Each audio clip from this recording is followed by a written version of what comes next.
India पर इस वक्त सियासी गलियारों से बड़ी खबर सामने आ रही है। जानकारी मिल रही है कि कांग्रेस नेता राहुल गांधी का संदेश लेकर बहन मायावती के पास पहुंचे कांग्रेस नेताओं को वापस लौटा दिया गया, जिसके बाद सियासी गलियारों में कहीं न कहीं हलचल तेज हो गई है। तो पूरी अपडेट के लिए हम सीधे फोन लाइन से जुड़ते हैं इंडिया के editor in chief doctor Pankaj Singh Gaur ji के पास। तो सर, बसपा सुप्रीमो मायावती के पास पहुंचे थे कांग्रेस के नेता। बताया जा रहा है राहुल गांधी का कोई संदेश था और उन्हें बैरंग लौटा दिया गया। सर, क्यों उन्हें लौटाया गया और कौन कौन से नेता क्या संदेश लेकर पहुंचे थे उनके पास?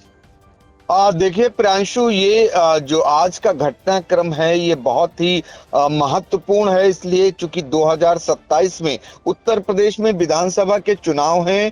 कांग्रेस के नेता राहुल गांधी उत्तर प्रदेश के दौरे पर हैं और एक कांग्रेसियों का जो प्रतिनिधिमंडल कहिए या कांग्रेस के वो नेता जो दलित समाज से आते हैं वो मिलने पहुंचे थे मायावती जो बसपा की सुप्रीमो है उनसे, लेकिन बिना अपॉइंटमेंट के मिलने पहुंचे थे, इसलिए उन्हें बैरंग वापस लौटा दिया गया। तो इस पर अब चर्चाएं तेज हो गई हैं। क्या कांग्रेस और समाजवादी पार्टी के बीच में जो गठबंधन है क्या वो ठीक है, यानी वो सब कुछ सही चल रहा है? क्योंकि बीएसपी से कांग्रेसियों की बिना अपॉइंटमेंट मुलाकात करने का प्रयास बसपा सुप्रीमो से बड़े सवाल खड़े कर रहा है। और ऐसे में आपको बता दें कि बहुत सारे ऐसे पार्टी के जो दलित समाज के नेता थे वो वहां गए हुए थे, तो इसलिए ये सवाल उठना लाजमी है। तो कांग्रेस के जो कुछ नेता मंगलवार को बीएसपी प्रमुख मायावती से मुलाकात करने की उन्होंने कोशिश की। हालांकि कांग्रेस नेताओं को मायावती ने बैरंग लौटा दिया। इस मुलाकात की कोशिश के बाद अब चर्चाएं शुरू हो गई हैं कि क्या इंडिया अलायंस में मौजूद कांग्रेस और समाजवादी पार्टी में सब कुछ ठीक नहीं चल रहा है। ये चर्चाएं इसलिए हैं क्योंकि आखिर बिना किसी अपॉइंटमेंट के कांग्रेस के नेता मायावती के घर गए ही क्यों? इसका मकसद क्या था? बता दें कि यूपी के अगले साल विधानसभा चुनाव हैं, जिसे लेकर पार्टियों में उथल पुथल शुरू हो गई है। तो कांग्रेस के नेता मायावती के घर क्यों गए, एक बड़ा सवाल है। कांग्रेस के नेता राजेंद्र पाल गौतम और बाराबंकी से कांग्रेस सांसद तनुज पुनिया मंगलवार को बीएसपी सुप्रीमो सुश्री मायावती के घर गए और उनसे मिलने की इच्छा जताई। मायावती के घर पर सुरक्षा में खड़े जो पुलिस बल था वो संदेश बीएसपी मुखिया तक पहुंचाया, लेकिन मायावती ने मिलने से मना कर दिया।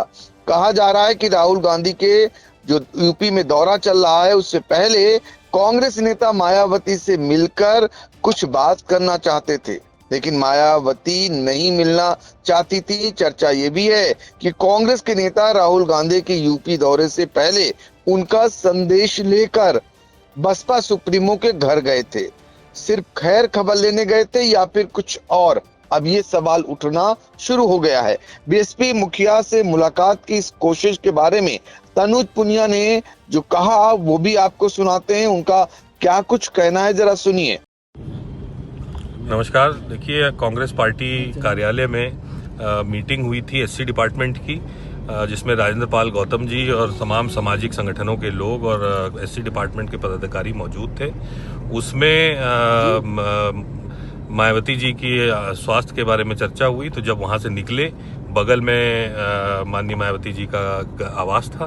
तो राजेंद्र पाल गौतम जी ने कहा कि समाज की हमारी सीनियर नेता हैं, उम्र भी 70 साल के ऊपर लगभग हो गई है, तो उनका हालचाल और स्वास्थ्य की जानकारी लेने के लिए एक जनरल विजिट हम लोगों ने बिना किसी पुरानी पहले से फ़ोन किए हुए या किसी से पूछे हुए वहाँ बस इन जनरल पूछा, अगर व्यस्त नहीं है तो 2 मिनट उनसे हालचाल हो जाए। इसी जनरल विजिट थी, इसका और कोई मतलब नहीं था, ना किसी ने कुछ कहा था हमसे कहने के लिए। लेकिन क्योंकि हमारे समाज की, दलित समाज की एक बहुत बड़ी नेता है, तो उनसे हालचाल लेने के लिए माननीय राजेंद्र पाल गौतम जी के साथ हम लोग गए थे। वो व्यस्त थी, हमें समय नहीं मिला, तो हम लोग लौट आए थे। फिलहाल राजनीति में जैसा नेता बोलते हैं वैसा होता नहीं, ये सभी लोग जानते हैं और यहाँ भी ऐसा ही देखने को मिल रहा है। चूंकि अचानक खैर खबर लेने की कोशिश के लिए बिन बुलाए किसी बड़े नेता के घर जाना कई चर्चाओं को जन्म देता है। चुनाव से पहले कांग्रेस नेताओं का बसपा सुप्रीमो मायावती के यहाँ जाना और मिलने की कोशिश करना, जाहिर है कि ये सब उतना सीधा नहीं है जितना बताया जा रहा है। सिर्फ तबीयत पूछने के लिए आखिर किसी दल के नेता दूसरी पार्टी की मुखिया के घर कब जाते हैं? सवाल ये भी है कि क्या ये सब कांग्रेस नेतृत्व के कहने पर हुआ या इन नेताओं ने खुद से पहल की?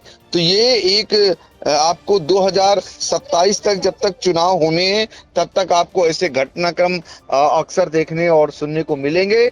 और चूंकि दलित समाज से आते थे ये नेता कांग्रेस के, और इन्हें भेजा गया था तनुज पुनिया, जिनके पिता पीएल पुनिया जो है बसपा सुप्रीमो मायावती के बेहद करीबी रहे हैं, और उनके बेटे थे इस मुलाकात में। और साथ में कांग्रेस नेता राजेंद्र पाल गौतम, एक संदेश देने की कोशिश की गई कि कांग्रेस चाहती है कि बसपा सुप्रीमो मायावती से बात हो, उनसे मुलाकात हो और वहां से उनकी वापसी। ये समाज में वो संदेश शायद देना चाहते हैं 2027 विधानसभा चुनाव से पहले कि दलित समाज के लोग कांग्रेस को अपनाएं, चूंकि वो चाहते थे कि बसपा सुप्रीमो जो दलित समाज पर जिनकी अच्छी खासी पकड़ है उनसे वो मिलना चाहते थे, गठबंधन करना चाहते हैं, सीधी सी बात है आने वाले चुनाव में। लेकिन बसपा सुप्रीमो नहीं चाहती, यही संदेश देना चाहते थे शायद ये कांग्रेसी भी। वो संदेश उनका अब कहीं ना कहीं जाता हुआ दिखाई दे रहा है। तो ये राजनीति के क्षेत्र की अहम खबर है। इसको लेकर तमाम तरीके की चर्चाएं हैं कि क्या कांग्रेस और समाजवादी पार्टी के बीच के गठबंधन में सब कुछ नहीं चल रहा ठीक है, ये भी सवाल उठ रहे हैं। और ये भी कहा जा रहा है कि कहीं ऐसा तो नहीं कोई कसर नहीं इंडिया गठबंधन छोड़ना चाहता है। समाजवादी पार्टी से तो कांग्रेस का गठबंधन है ही, अब कहीं कांग्रेस के माध्यम से जो है बसपा को भी गठबंधन में लेने की एक कोशिश तो नहीं हुई है, ये भी सवाल उठ रहे हैं। तो फिलहाल पर्दे के पीछे क्या चल रहा है ये अभी तो नहीं पता चल पा रहा है, लेकिन आने वाले दिनों में धीरे धीरे जब पर्दा उठना शुरू होगा तो सब कुछ साफ हो जाएगा। बिल्कुल। तो उत्तर प्रदेश की राजधानी लखनऊ से सियासी गलियारों में हलचल पैदा करने वाली खबर सामने आ रही है, जहां पर बताया जा रहा है कि कांग्रेस नेता राहुल गांधी का संदेश लेकर कांग्रेस के दलित नेता बहन मायावती के पास गए थे और उन्हें बैरंग वापस लौटा दिया सिक्योरिटी ने, इस बात का हवाला लेकर कि आपका अपॉइंटमेंट नहीं है, इस वजह से आप नहीं मिल सकते और बिना समय लिए ना आए। तो फिलहाल सियासी गलियारों में इस वक्त हलचल है और कांग्रेस नेताओं को बहन मायावती के दरबार से बैरंग वापस लौटा दिया गया है। सर, तमाम जानकारियों के लिए आपका बहुत बहुत चुनावी समर में आया इंडिया का महासर्वे, विधायकों का रिपोर्ट कार्ड, जनता जनार्दन देगी नंबर, टिकट से पहले भरोसे की बाजी, 5 साल के इम्तिहान का परिणाम, काम या सिर्फ वादों का जंजाल। आप अपने विधायक को फिर देना चाहेंगे एक और मौका। खबर आपकी, नजर हमारी, देखते रहिए आई इंडिया।